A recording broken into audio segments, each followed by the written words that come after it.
Today's guest is Mike White, Chief Marketing Officer and Director of Strategic Planning at Raymond James. Mike joined Raymond James in 2000 as one of Tom James's assistants to the chairman, giving him a unique view in the firm's leadership, culture, and long-term growth. But since then, he has helped guide the evolution of the Raymond James brand and its approach to marketing, advisor storytelling, and client communication. In this conversation, we talk about Mike's career journey, what he learned from Tom James, how marketing works in a relationship-driven business, the impact of AI, and his advice for the next generation of marketers. Thanks for being here and enjoy the show.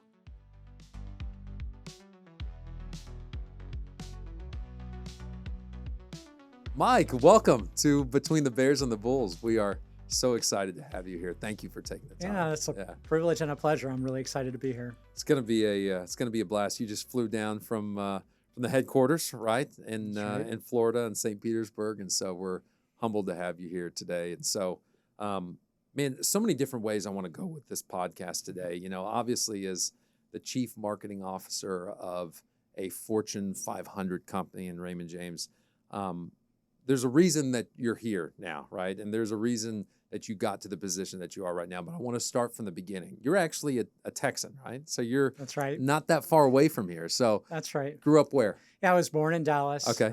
And my formative years were there. My parents, grandparents, great-grandparents were all from East Texas, out near Paris, and then we moved around a lot, growing up. So I didn't retain an accent, but definitely native Texan for sure. So good to be back. It's great. Yeah, okay. It's amazing the way the state's grown for sure. Man, it's exploding here. I'm telling you. So tell me a little bit about getting started in this industry, right? And so where did you start? How did you start thinking about, did you think you ever be as the chief marketing officer of a company? How'd that look like? No, I mean, coming up, in college, I actually thought I was going to be a teacher. Okay. That was sort of I wasn't sure what subject. Probably like a lot of us, you do internships, and you try different things. And unfortunately for me, each time I tried a new major or a new internship, I didn't like it. Uh-huh. And so my senior year, I decided to switch to economics. I took 10 courses in economics and got into business. And my first job was in consulting, and really got lucky with and I'm sure this is true with a lot of us. I got a great mentor, and it was a big firm but a small practice. And he said, "Well, you don't know a lot, Mike, but you could help us with some of our communications, maybe some marketing." Mm-hmm. I hadn't taken a single marketing class in college, really? So that was sort of the beginning of it. And as I got more and more into consulting, it was like organizational effectiveness and a lot of technology kind of consulting. What I realized is what I really liked was marketing. And you'd never taken a class? No, and so that brought me back to school, of course. Okay. Yeah. That's interesting. So did you realize that you were interested in it, and then you started to realize, well, I'm pretty good at it as well? I mean, did it take some time for you to realize this is the area of business that I want to pursue, right? Yeah, I mean, for me, marketing is about helping a business grow. Right. And I get very animated, excited about helping a business grow. And but what I realized as I realized how much I liked it was how little I knew. And so I definitely didn't have a sense that I'd be good at it, but I knew I needed more education. So I went back to school to study it. In business school, I studied finance and marketing, because one of the final bits of advice I got from my mentor, who I still view as a mentor, he's retired, but he said, if you're going to do marketing, the one thing you need to make sure is marketing is not just about being creative. It's super important that any decisions you make are grounded in data. And if you're going to go to school, make sure you get a grounding in data and that you're able to speak the language of your CFO and your general managers, because otherwise you're not going to be able to truly make an impact. And that's where it all started to click for me. I was just really excited about it. But again, my first 3 years out of school, it was kind of almost like just an extension of my discovery. Interesting. So you said something there where you talked about marketing. There's something more than marketing is more than just advertising, right? There's something bigger in marketing, and it's more than just being creative. So what is marketing now? And has that actually changed? Because I'm sitting here thinking, I'm like, okay, I think we all have preconceived notions of maybe what marketing is. You know, you go to school and so many people do now, and it's like, oh, I want to pursue a career in marketing. But what is actually marketing now? Yeah, I mean, that may be kind of something that we could be a whole other podcast. Yeah, exactly. But there are different disciplines in marketing. Okay. And that actually was, coming out of business school, that was my objective, was to get experience in those disciplines. So you have kind of the more analytical, quantitative side, where you have database and competitive intelligence and research. That's basically kind of your grounding. Like any kind of marketing plan has to be grounded in insights, behaviors, context, what your competitors are doing. The other end of the spectrum, as you mentioned, it can be very creative, and it's kind of design element, and it can be visually kind of compelling, and particularly with kind of visual advertising. And then there's things in between, and it's probably not two-dimensional, but kind of in the middle, there's a product management kind of marketing, where you're almost like a general manager, and you're thinking about the 4 P's of marketing: pricing, product, placement, promotion.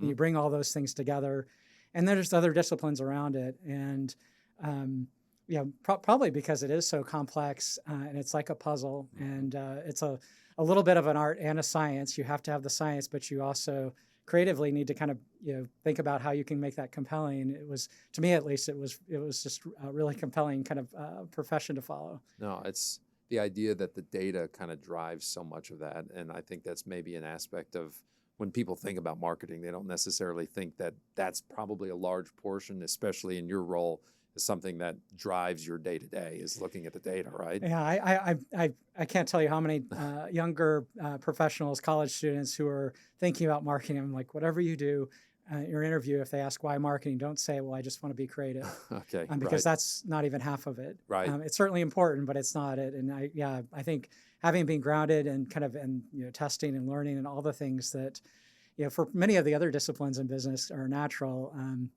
are super important marketing too. Yeah. And so maybe talk a little bit about, you've been with Raymond James how long now? Just over 25 years. Just 20, wow. Okay, been with 25 years. So how did the experiences that you had prior, because you had experiences obviously prior to Raymond James, how did it set you up to then be in the role that you're in right now? So what do those early experiences look like? Yeah, I was probably relatively, as late bloomer in marketing I was probably similarly with my professional path. Okay. The one thing that drove me was interest in learning. And so anytime there'd be an opportunity to get into one of those disciplines, I would do it.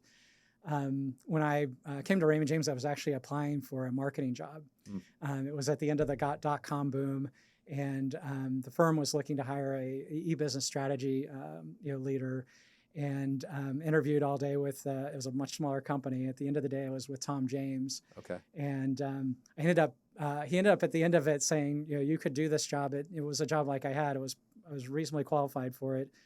But I'm going to offer you to be my assistant for 2 years, and then you could maybe get a real job. That's what I said. I was like, well, I know which job he would recommend for me. But I was so impressed and blown away with Tom. The assistant to the German job is traditionally a kind of a finance or a corporate development role. And even though I had this kind of passion and career path I'd built for marketing, I was like, I'm going to do this for 2 years because it's just an opportunity to learn. And it ended up being the best job I've ever had, probably ever will have. It was very cool. That is very cool. Okay, so that's neat, and I want to talk a little bit more about that. So you got to work and see Tom James, and so what year was this? 2000. In 2000. So I mean, ton of growth has happened, since that time, and even during that time, right? Yes. And so tell me a little bit about some of those experiences that you had. So you didn't necessarily have the background in maybe some of the things that you were probably doing on a day-to-day, job with him, but I'd love to hear more about what that experience was like. Yeah, I mean, one of the neat things about it, I've sometimes referred to it almost like a glorified internship, because it was basically whatever projects popped up for that Tom had on his radar, and it would be something different times. We're not a highly acquisitive firm, but we did a couple of key acquisitions that time. That's when we bought the business that became our Canadian business. So getting exposed to some international business and what goes into corporate development was really cool.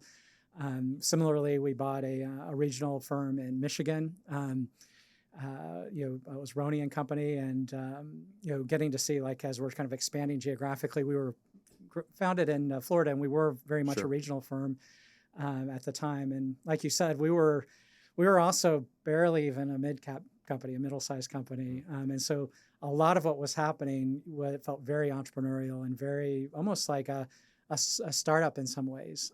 So it was really cool. I mean, to see, Tom is, for those of you that are watching this that don't know him, he's a legend in our industry. And he had been, CEO for over 40 years. And he had kind of run, our investment bank, our private client group, our asset management business. He was very hands-on. And so getting to watch him and observe what he did for 2 years was, it was actually better than going back to business school. A lot of times I felt like, should I really be getting paid for this? Because I'm learning so much. So. Yeah, it's amazing. Yeah, I'll tell you kind of an interesting story. So I had the opportunity to get to visit with Tom on a couple of occasions, and found out that we actually lived in the exact same dorm room in Kirkland House at Harvard, literally just, 40, 50 years difference. Oh my! And so the exact same dorm room, which was kind of crazy. Remarkable. Isn't that nuts? And so you definitely belonged at Raymond James. That was clearly from the beginning. It seemed like, at that point in time, I was like, this has clearly got to be the firm that I move forward with once I found that out, know? So that's awesome.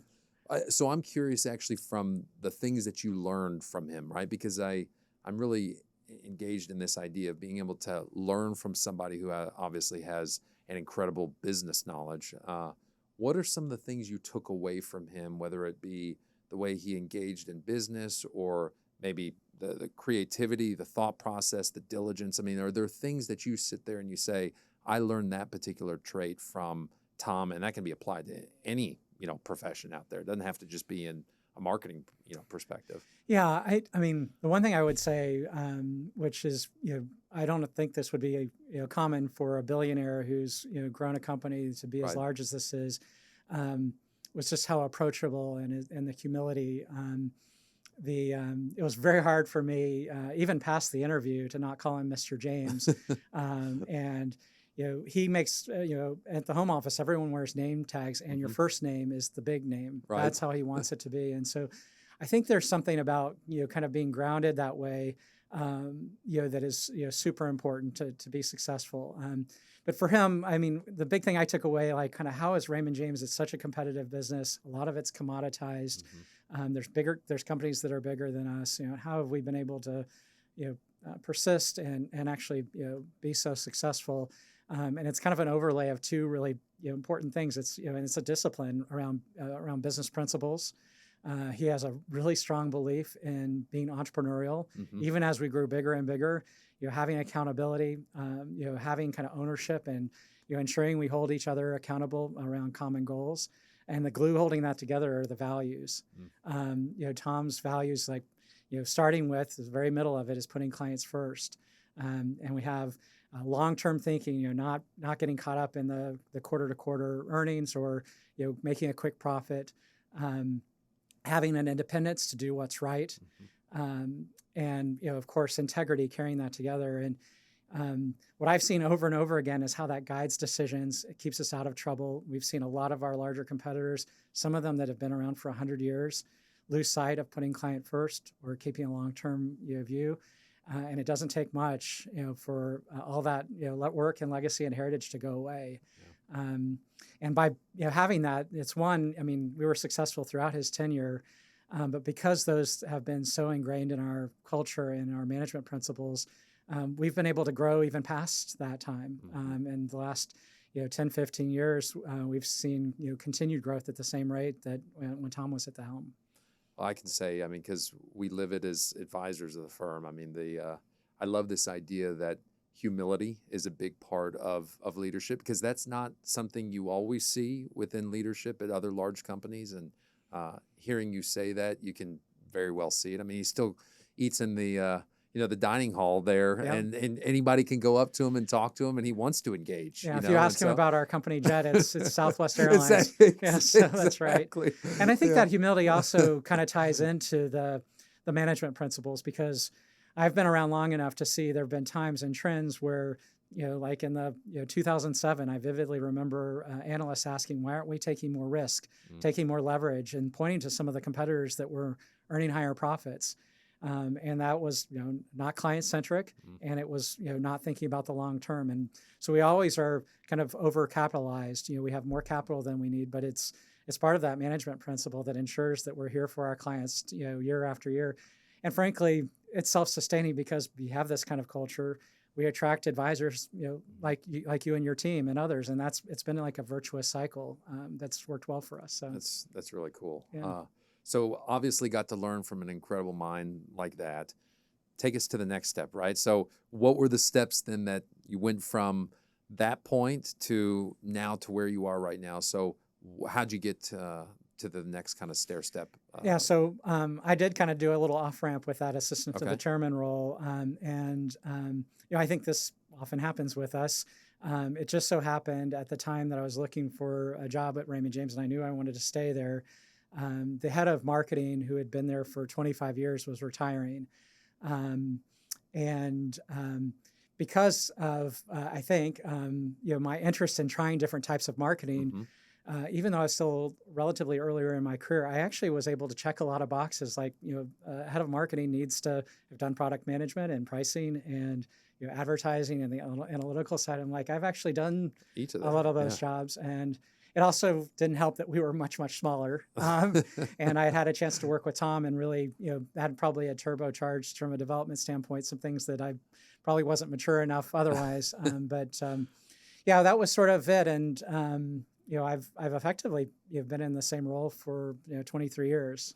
Amazing. Yeah. Talk to me then about the brand at that particular time versus the brand now, because as you said, you've been a part of this huge growth piece of Raymond James, right? And the brand has changed during that time. So what was it like when you took the helm 23 years ago to where it is today? Yeah, so Raymond James was founded in the early 60s. Part of that entrepreneurial kind of management principle meant that a lot of the ways we grew, Tom would hire very talented business leaders and say, like, we need an investment bank. Let's see if you can start it up. And part of that entrepreneurialism, he allowed them, if they wanted to brand the business whatever they wanted. And so at the time, early at 2000, we were doing more business under different nameplates that were not Raymond James. We were a house of brands. And Tom had decided at that time we wanted to be a branded house. And the first step was we put our name on the local NFL stadium where the Bucs play, Raymond James Stadium. And so that was the time when I came in. And so it was really exciting because we were still developing what our brand was. We were still kind of pulling together marketing operations and trying to kind of decide what is Raymond James going to stand for. We were very much a regional firm at the time still, but we had aspirations to be national or even, like I mentioned, international. And so we have been on that journey together, and the brand has continued to grow during that time and build.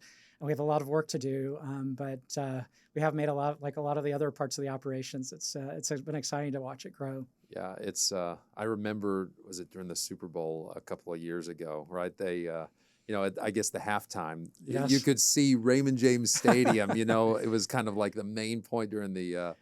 And that was the Tom Brady, Yes. they were playing at home. I'd like to say that was marketing genius, but I was going to say, congratulations, you did really well. But that's definitely not the way that works, because we didn't know that they were going to do the halftime show it was The Weeknd, who's a Canadian performer. Right.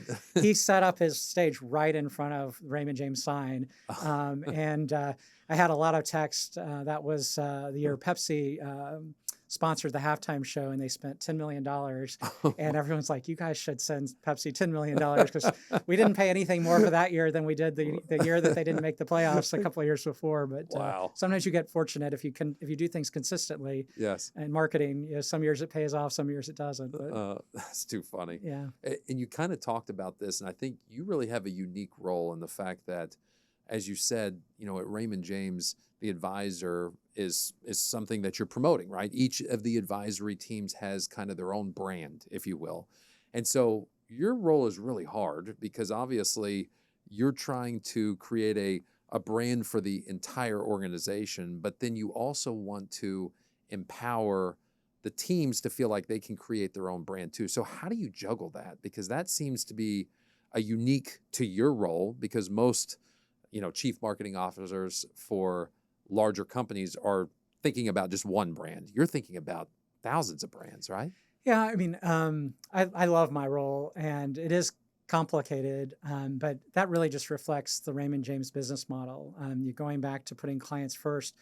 We view financial advisors as clients, and we also recognize that clients' relationships, end clients' relationships, are really with the advisor, not with the firm. And so we view the Raymond James brand as foundational and supportive, but really secondary.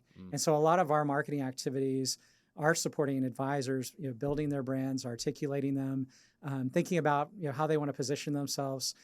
And then the Raymond James brand is intended to support that. And of course, advisors come to Raymond James because they share our values and they appreciate the principles. And so there's no conflict there. It's very complementary. And the values that we have, all advisors that work with us share them. And then you all have your own values and the ways you approach your business and your own value proposition.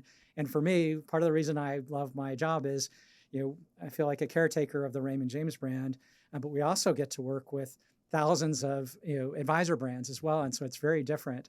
And thinking about how the Raymond James brand can support that and how we can support advisors with that, it is a little more complicated, but it's a lot of fun. Yeah, well, that definitely makes it a unique, aspect of your job that I think is very different than a lot of people in your position, right? Just because there is so many nuances to that, and y'all do a great job of empowering the advisor to be able to do that. And it works both ways, because when advisors now are going to in their markets with the Raymond James brand, kind of as a secondary thing, I think that's actually been where most of our brand growth has come from.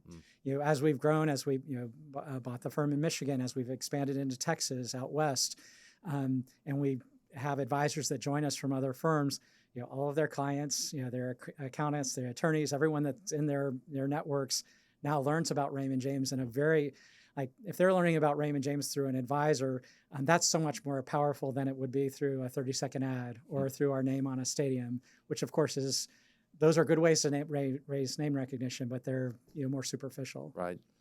I'm interested in knowing, because marketing in a lot of perspectives is creating demand, but I feel like in financial services where we are, it's about kind of generating trust. And so when you're looking at things, it's very different than perhaps Coca-Cola looking at it and trying to generate demand for people wanting to drink more Coke, right? Here, you're doing something completely different from a marketing perspective, right? And so right. Talk to me a little bit about how you look at that and how you focus on things differently, because you're trying to generate trust rather than a demand for a product. Yeah, you made the key point. Clients are entrusting advisors with their life savings or their life's work if it's a business. And so, once a client gets to know the advisor, that trust happens in a very authentic, natural way. But before they have had a chance to meet the advisor, if they're getting a referral or they've heard about them, it's planting seeds that signal that trust. And whether it's our primary focus is supporting advisors getting clients, I mean that can take weeks or months. It's not a transaction where it's like you want to buy a Coke and I'm at the grocery store, you pull it off the shelf. Right. You're planting seeds and sending signals that hopefully are going to be the foundation for a trusting relationship. That's also true when we do marketing to advisors at other firms. I mean, it's the same thing. This can be 18-month discussions. And so the marketing role, again, it's facilitating those discussions, but we know ultimately it's a relationship business. And if we can bring a client and an advisor together to have that first conversation, we feel like we've done our job, because we know the advisor is going to take it from there. So. Yeah. And has that changed, over the last 20 plus years since you've been in the business? I mean, I'm guessing that the aspect of it being about trust hasn't changed, but has that role in which you're playing and showing or marketing that discussion to people, has that changed over the course of the last 20 years? Yeah, I love that question. I mean, our business has changed so much. I mean, I've been around long enough to know that there was a time where advisors were called stockbrokers. Right. And it was about a transaction. And this is You're before exactly your right. time, but there was still I'm trusting this person with money. And so in a lot of ways, marketing, I mean, you might have had a little bit of more of a, here's a bond offering or here's a stock or something.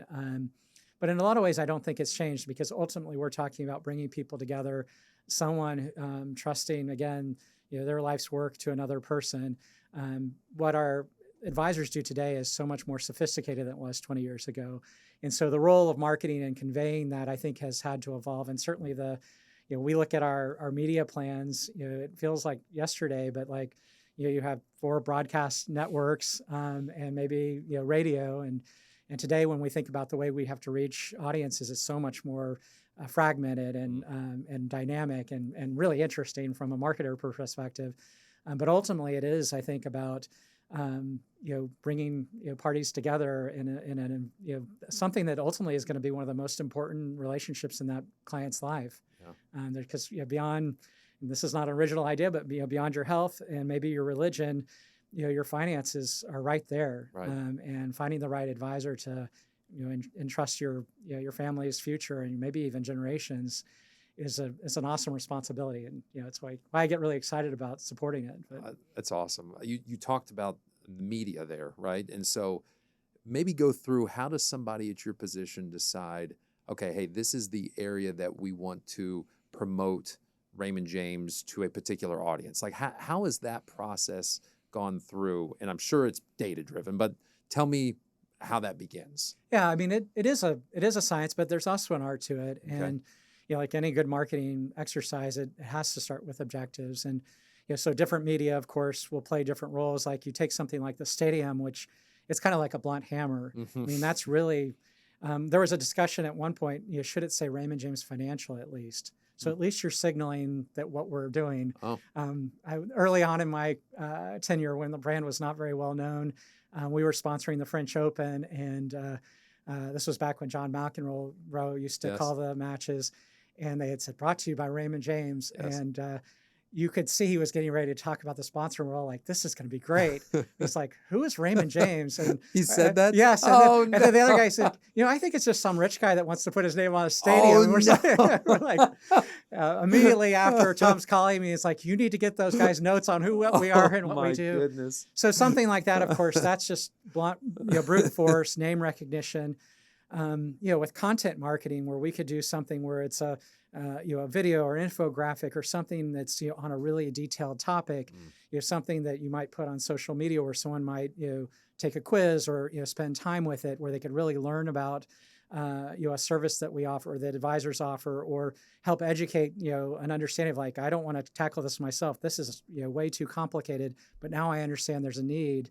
And it runs the gamut. And so, kind of different media serve different roles. And, the great thing, again, like the way it's evolved in the last few years, we have so many more tools at our, what we're doing right now. I mean, this is an example. Like, this did not exist when I started at Raymond James. And it's just a great way to reach, an audience that, I'm not sure how you would have done that, 25 years ago. And is the process, I'm not to get too nitty gritty on this, but like when you go through and you say, hey, we're going to target, the open, like you said, right? We're going to look at this. Then you create an ad that is specific to the type of people who are going to probably be watching that, right? Because you're trying to create a feeling, probably more than anything. Is there then test subjects that you say, hey, we've got 4 different ideas, we're going to test these out? How does the actual process work? I've always been interested in knowing, like, are there actually a million commercials that never aired because you built okay, so tell me about that. Absolutely. Yeah. It's like, you can almost imagine a funnel, and in each step there's sort of a qualitative and a quantitative kind of thing you're going through, because you're constantly saying, is this idea, this concept going to communicate what we want it to? But then we test it, and you're testing it around different audiences. It could be, you could look at it, different demographics with age and gender, where people are in their lives. We have found there's very different responses based on, in the United States even, how people respond in Texas can be very different than in the Northeast. And we can attest to that, we can definitely. As a Texan and with family, I can too. And thinking about, okay, where this will resonate, where it will play. And one of the great things about the way the media has evolved, even though we have a very national focus, we can be more targeted in terms of the types of ads we run. and some of it's limited too. You have something like a public television or public radio where you really can't do a traditional creative, spot. So you're thinking about what to pull out of it. A 30-second spot both feels like a lot of time, but it's really hard to say something, substantive there. And so it kind of runs the gamut. Yeah. How do you define success in that too? Because once again, comparing it to another company, you run an ad, you see an increase in the number of people buying Cokes, right? But here you run an ad and a person still has to engage with an advisor, and then the advisor then has to bring on that relationship, right? So how are you measuring success when it comes to running these different ads? Yeah, it's a great question. And again, it's a little bit of a, it's not as easy as a return on investment. Like you'd see a transact and this had a return on investment. So we look at proxies for our objective. One of the biggest ones we look at is brand awareness, which is basically, have you heard of this company before? Okay. And the thought would be, if a lot of clients come to advisors through referrals, you should talk to Christopher. He's really great. He's with Raymond James. We want Raymond James to mean something. We also look at brand meetings. So if they know that, well, what do you know about it? And early on, when we first started building our brand, the majority of the people that knew that we were on a stadium, which was clearly not our objective. So how do we kind of tweak that and turn those dials so that we can kind of get closer and closer to what we want? And then we, of course, look at that by different demographics, different parts of the country. We're better known in Florida, which is where our headquarters is, than we are in the Northwest or the Northeast. And of course, we're trying to kind of turn all those dials and get closer to those objectives as we go through them. So other than the Super Bowl, moment, which was a huge moment we just talked about of it being an incredible success, and maybe that was more luck than anything, right? Is there anything else over the course of your last, 20 plus years that you say, we hit it out of the park on this particular marketing, media perspective, something like that, whether it was a commercial or something that was sponsored that you say that was another special moment for Raymond James? Yeah, that's interesting to reflect on. I mean, the thing I would say about the Super Bowl, which is one of those things I would always advise anyone, whether they're in marketing or they're in business and they're thinking about marketing, is the importance of discipline. We are the longest sponsor of a stadium, NFL stadium, in all of NFL. Is that right? That's right. There's no one that's even close to ours. Wow. And during that time, if anyone follows the NFL, there have been times where the Bucs have not had much success. And if you're a football fan, you know that each week they look at the games, and depending on the prominence, here in Dallas, there's a high level of prominence. They're regularly getting national televised games. Right. But the Bucs only get that if they're successful. And so some years we're paying effectively the same rate every year. Some years we're not getting very much exposure, and some years there's a Super Bowl. But the discipline, if we had only done it a one-off or whatever, the discipline is what I would always preach. But the one-offs are interesting to think about. Like one of the, if I'm thinking about it from a lesson standpoint, this has both sides. We did a campaign coming out of the financial crisis 15 years ago, where the idea was to have financial fables. And so we were telling a story about something like longevity risk. People might outlive their money. And so the idea was a woman who lived longer than anyone else. And she lived through 160 years old. It's still out there on YouTube. You could look it up, Emily Skinner. And one of the humorous things is she was kind of going through spouses because she was outliving them. But the idea was, this is the idea that working with a Raymond James advisor can help you life well planned, plan for not running out of money. Right. And we saw a big boost in our awareness for that because they were so memorable. We actually won some ad agency awards. How cool is but that? A lot of our advisors did not like these ads because they were fables and they were in a business. And so it was really, for me, it was a career highlight because there's always that, those objectives you have. And if you're alienating some of your key stakeholders, right. You're not being successful, even if on the measurement that you had is there. So, yeah, I mean, there's probably a lot of those kinds of things. The Super Bowl is certainly probably the most notable one, though. So maybe there was maybe a lesson in there on market don'ts, right? But are there any other type of marketing don'ts when you think of maybe that you've even seen, without naming names, other competitors do that you say, this is not something you want to do.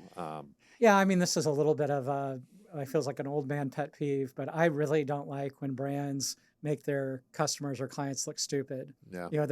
Humor has I love using humor, but to me, humor to demonstrate intelligence or thoughtfulness or, to get attention.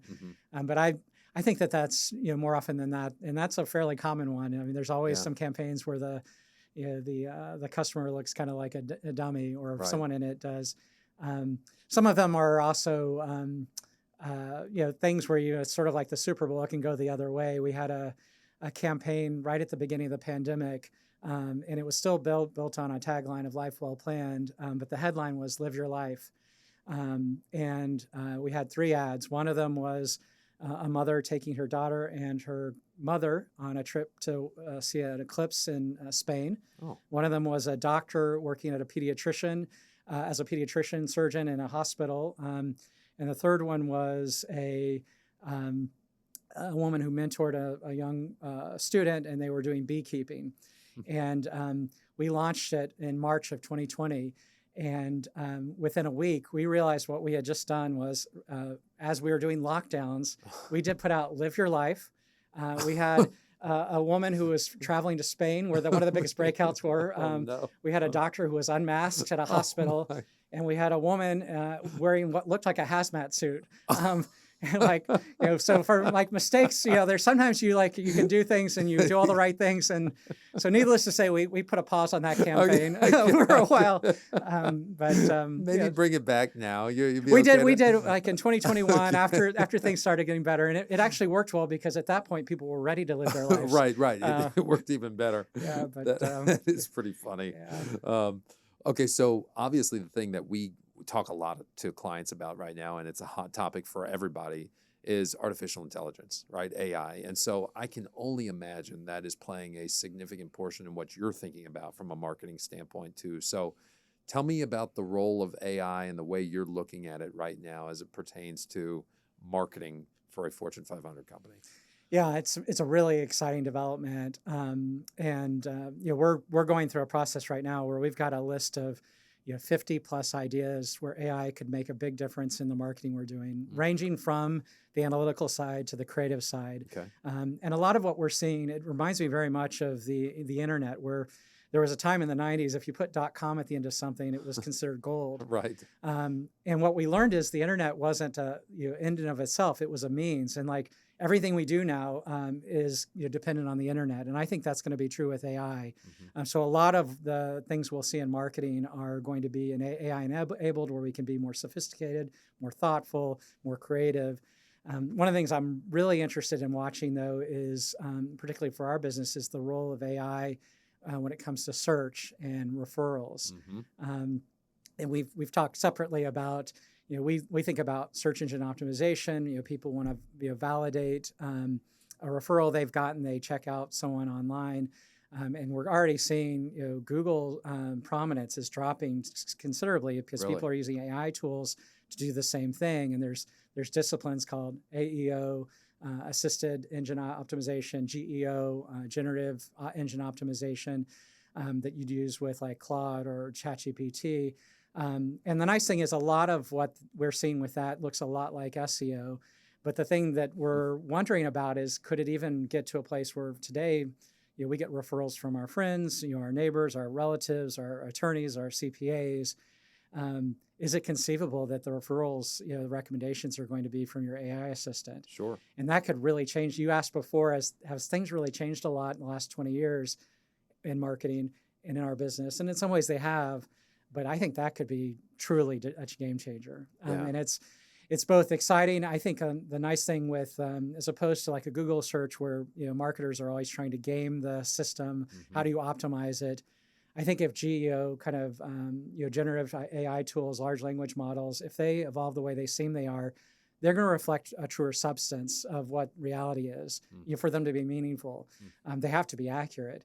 And so as a marketer, that's exciting, because marketers often get, painted with like being, I think about Dilbert, he talks about marketing's like lying and booze, like it's like, but like this is marketing reflecting a true self, an authentic self. And like, so I'm looking to that as sort of an exciting development. So I'm curious, how does one with these GEO models, how do you actually get to improve results? Because you can play all the games with the SEO, but how is it that these AI tools are actually finally promoting, what's the best doctor in my area? Well, I mean, what are they using? Is it just content on the internet? Is it pure content? And yeah, if there are 8 or 10 things, if there are 10 things that like Google looks at, 8 of those are very similar so they're in a GEO model, large language model. So, if you have a business and have a website, it's certainly looking at that. Sure. If you're doing things in social media, you're creating content, it's going to be looking at it. It's going to be looking at it in a more sophisticated way. I see. But there are some things that they're looking at that right now that Google and the search engines don't really weigh as much. And some of them I feel like we could be kind of going through a phase. Things like where it's things like Reddit, where people are talking about things in more kind of natural and unmoderated ways. Right.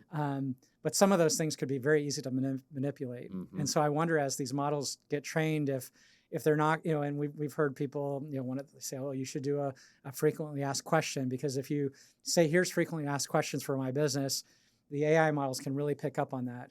Well, I think in 12 months, like they can see right through that. That makes it easier for them now because they're indexing things. But we've all seen evidence of a ChatGPT where they don't need you to like spoon feed them. Sure. So it's a very dynamic space, but it's something that definitely merits serving. The nice thing is, I think the more we do as marketers that reflects the reality of the value proposition of an advisor of a business, the more you can reflect that in a natural way, I think the better off you're going to be. Yeah. And then we'll just have to learn as we go, like, or what are the ways that we can kind of, okay, we need to do more here or less here.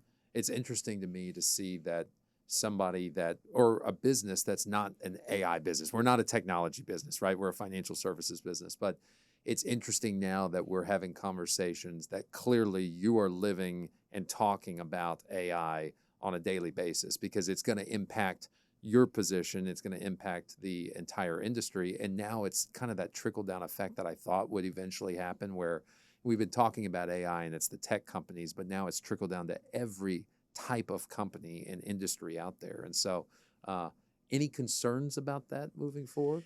I mean, yeah, I mean, nothing, unique to what others have around kind of the ethics of it, security, privacy, marketing. One of the things I love about marketing is you can get more and more data and serve up messages that are more and more relevant.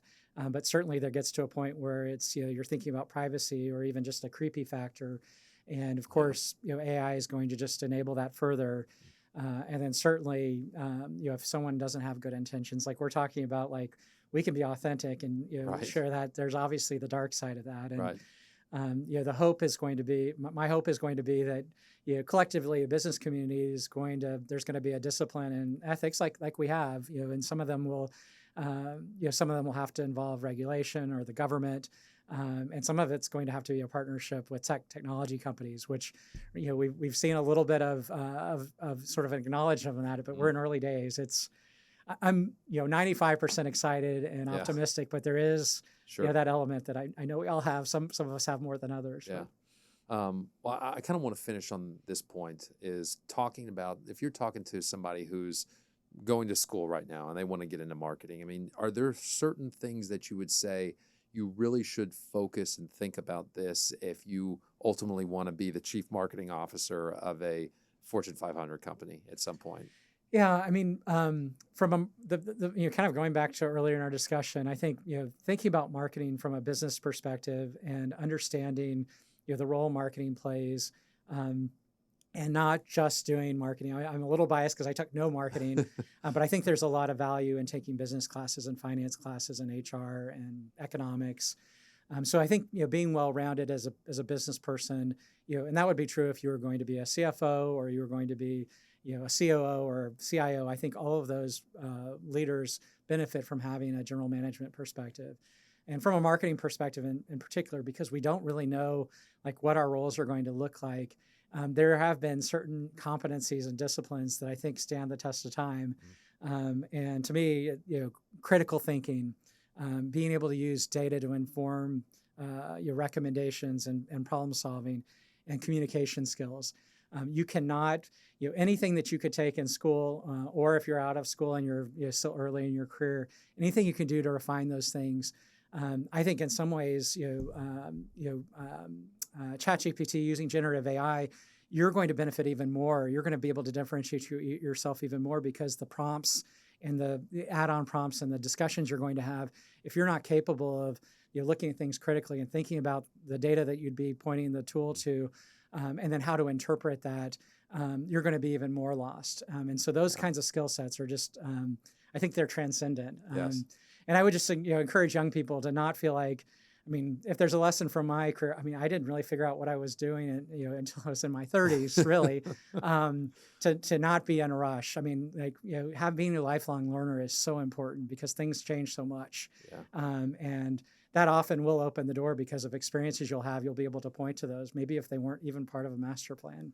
I love that. It's this idea that learning is such an important part of growth. And also, sounds like to me, based upon kind of where you started too, it's just saying yes to opportunities and saying, you know what, I've got the humility of saying I'll do whatever it takes at that particular point because I want to learn.